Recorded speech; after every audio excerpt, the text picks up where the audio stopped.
अस्सलामुअलैकुम। हम सॉल्व कर रहे थे चैप्टर नंबर 4 के न्यूमेरिकल प्रॉब्लम्स। फर्स्ट 4 प्रॉब्लम्स हमने सॉल्व कर लिए थे।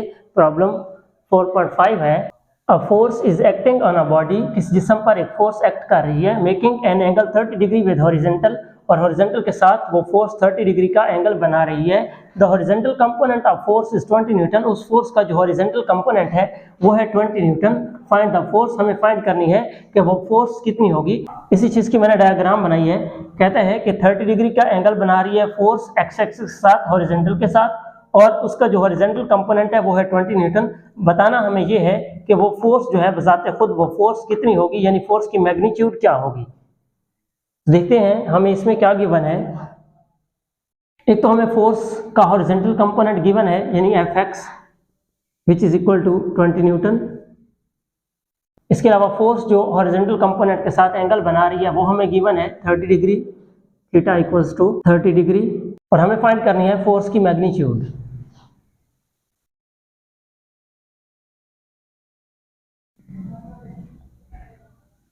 पढ़ते हैं सॉल्यूशन की तरफ।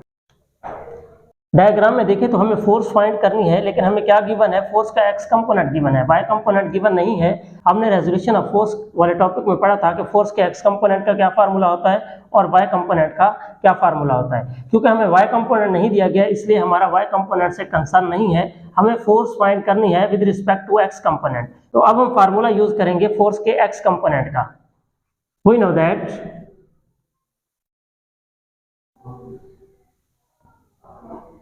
x component of force which is fx equals to f cos theta। ये है फोर्स के x कंपोनेंट का फार्मूला। हमें इस फार्मूले से f कैलकुलेट करना है, तो हम फार्मूले को ज़रा रीअरेंज कर लेते हैं। f को अगर सेपरेट करें तो ये आ जाएगा fx over cos theta. Values put करते हैं। fx की वैल्यू है 20, cos थीटा है 30 डिग्री,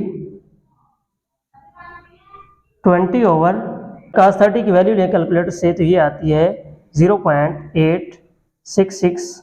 20 को 0.866 से डिवाइड करते हैं तो ये आ जाएगा 23.1, और फोर्स का यूनिट क्या होता है, न्यूटन। अब हम इसका रिजल्ट लिखेंगे। हम लिखेंगे कि force will be 23.1 Newton.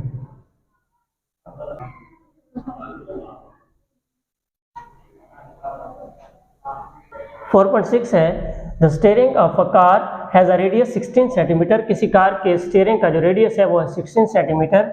Find the torque produced by a couple of 50 Newton. वहाँ पर 50 न्यूटन की फोर्स एक्ट कर रही है उस स्टीयरिंग पर, उसकी वजह से जो टॉर्क प्रोड्यूस होगा वो हमें फाइंड करना है। देखिए इसमें हमें क्या गिवन है।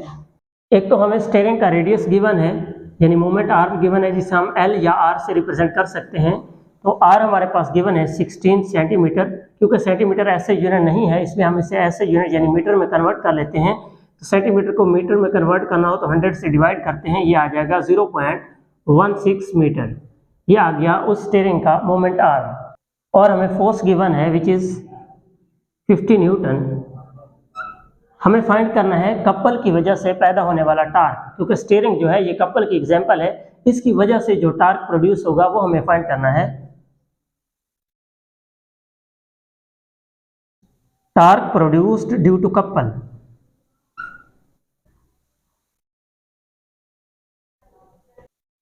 यानी हमें टा फाइंड करना है।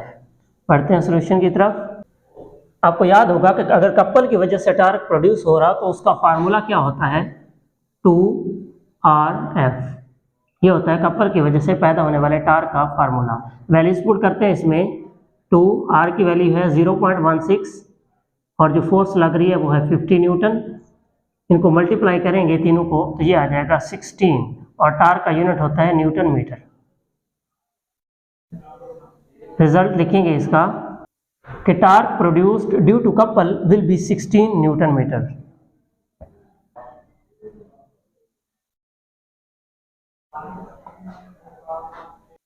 प्रॉब्लम 4.7 है, कहता है a picture frame is hanging by 2 vertical strings. एक पिक्चर फ्रेम जो है 2 वर्टिकल स्ट्रिंग के साथ लटक रहा है। The tensions in the strings are, इन स्ट्रिंग्स में जो टेंशंस हैं वो है 3.8 न्यूटन एंड 4.4 न्यूटन। एक स्ट्रिंग में टेंशन है 3.8 न्यूटन और दूसरी में है 4.4 newton. Find the weight of the picture frame. पूछ रहा है कि इस पिक्चर फ्रेम का वेट क्या होगा। चलिए देखते हैं इसमें क्या गिवन है। इन स्ट्रिंग्स में, इन रस्सियों में जो टेंशन है वो गिवन है। एक रस्सी में टेंशन है 3.8 न्यूटन, जबकि दूसरी में टेंशन है 4.4 न्यूटन। हमें फाइंड करना है wait of the picture frame, यानी W हमें फाइंड करना है। बढ़ते हैं सॉल्यूशन की तरफ। तो डायग्राम में देखें तो दो स्ट्रिंग्स जो हैं, एक की टेंशन है 3.8 न्यूटन, दूसरी की है 4.4 न्यूटन। तो इस पिक्चर फ्रेम का जो वेट होगा वो इन स्ट्रिंग्स में मौजूद टेंशन की वजह से होगा। तो इन स्ट्रिंग्स दोनों में जो टोटल टेंशन होगी वही उस पिक्चर फ्रेम का वेट होगा। We can calculate the weight of the picture frame by adding both tensions. Formula कुछ इस तरह बन जाएगा कि W बराबर है T1 plus T2। Values put करते हैं। T1 कितनी है 3.8 प्लस T2 क्या है 4.4। दोनों को सम अप करेंगे तो आ जाएगा 8.2। और ये वेट है, वेट एक किस्म की फोर्स है, इसलिए इसका यूनिट क्या होगा न्यूटन। रिजल्ट लिखते हैं इसका। आप लिखेंगे कि the weight of the picture frame will be 8.2 Newton.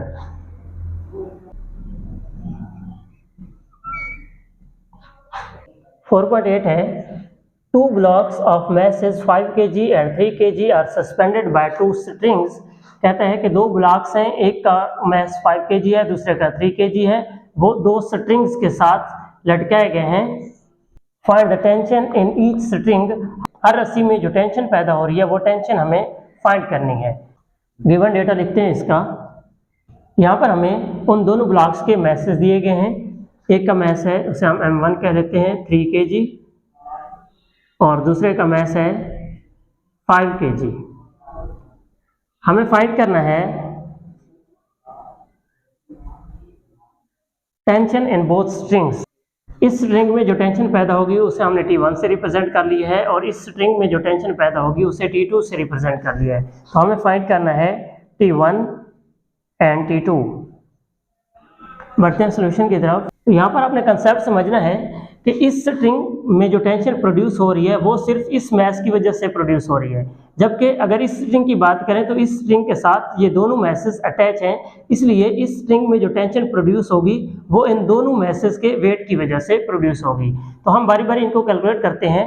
अगर हम टेंशन T1 कैलकुलेट करें तो इसका फार्मूला बनेगा कि जैसा कि हम जानते हैं कि W बराबर होता है mg के। तो यहाँ पर हमें टेंशन फाइंड करनी है। टेंशन क्या है, किस्म की फोर्स है, और वेट भी क्या है, फोर्स है। तो हम इस फार्मूले को लिख सकते हैं F equals to W equals to mg। तो टेंशन भी एक किस्म की फोर्स है, इसलिए ये फार्मूला बन जाएगा T इक्वल्स टू mg। तो पहले हम इस स्ट्रिंग में टेंशन जो प्रोड्यूस हो रही है उसे फाइंड करते हैं। तो इसकी हमने टेंशन को T1 से रिप्रेजेंट किया है, और यहाँ पर जो मैस है इस मैस को हमने M1 से रिप्रेजेंट किया हुआ है। तो अब देखें G भी इन्वॉल्व है। G की वैल्यू का हमें पता है, G क्या होता है 10 मीटर पर सेकेंड स्क्वायर। वैल्यूज पुट करते हैं इस फार्मूला में। T इक्वल्स टू M1 की वैल्यू है 3 और G की वैल्यू है 10। तो ये जो नीचे वाली स्ट्रिंग है इसमें जो टेंशन प्रोड्यूस होगी वो होगी 30 न्यूटन। अब हम कैलकुलेट करते हैं कि ऊपर वाली स्ट्रिंग में कितनी टेंशन प्रोड्यूस होगी। जैसा कि हम जानते हैं W इक्वल्स टू mg, और यहाँ पर वेट क्या है, फोर्स है, और हमें फाइंड करनी है टेंशन, वो भी क्या है, किस्म की फोर्स है। तो यहाँ पर जो टेंशन प्रोड्यूस होगी उसका फार्मूला क्या बनेगा। देखिए जी, फार्मूला होता है mg, ठीक है। एक तो हम g लिख लेंगे, लेकिन यहाँ पर अकेला m नहीं लिखेंगे, यहाँ पर दोनों मैसेज इन्वॉल्व है। M1 भी इस स्ट्रिंग में टेंशन प्रोड्यूस करने में शामिल है और M2 भी शामिल है, इसलिए हम ये दोनों मैसेज यहाँ पर एडअप करेंगे। तो ये बन जाएगा M1 प्लस M2, क्योंकि दोनों मैसेज इसमें इन्वॉल्व हैं, इसलिए इन दोनों मैसेज को सम अप कर लेते हैं। ये आ जाएगी T2। यहाँ पर वैल्यूज पुट करते हैं। M1 की वैल्यू क्या है 3, M2 की वैल्यू क्या है 5, इंटू G की वैल्यू क्या है 10। 3 + 5 8 मल्टीप्लाई बाय 10। तो ऊपर वाली जो स्ट्रिंग है इसमें कितनी टेंशन प्रोड्यूस होगी 80 न्यूटन। तो दो रिजल्ट्स आएंगे इसके। हम लिखेंगे tension in lower string will be 30 Newton while the tension in upper string will be 80 Newton.